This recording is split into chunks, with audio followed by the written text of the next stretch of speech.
Hello বন্ধুরা, তোমরা সবাই কেমন আছো? আশা করি সবাই ভালো আছো। তো এখন বাজে প্রায় 10টা মতো।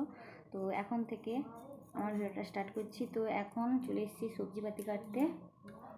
তো দেখো এখানে এই যে উচ্ছেগুলো কাটা হয়েছে, আর ওকে দেখো বরফ নিয়ে ঘাটাঘাটি করছে। ফ্রিজ থেকে বরফ বের করেছে আর ঘাঁটছে হাতে।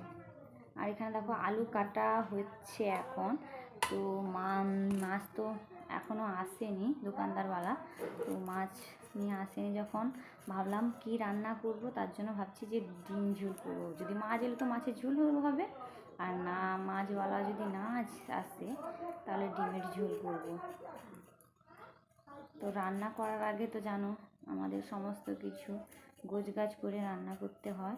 হাঁড়ি চাল আগে ধুয়ে নিয়েছিলাম, তো ওগুলো রেডি আছে, আর বাটনা বাটবো আর রান্নাটা করব। তো চলো আমি এখন ঝটপট করে সবজিপাতিগুলো কেটে নিই। দেখেছো বসে বসে এই যে আলুগুলোকে ভিজিয়েছি বরফ দিয়ে। যতক্ষণ বাড়িতে থাকবে ততক্ষণ এটা ওটা খুঁজতেই থাকবে। আর ওদের তো ছুটি পড়ে গেছে স্কুলে, বাড়িতে আর থাকা যাবে না। তিনজনেরই স্কুল ছুটি পড়ে গেছে, এখন গরমের ছুটি। তো চলো সবাইকে টাটা, দেখা হচ্ছে আবার নতুন ভিডিওতে।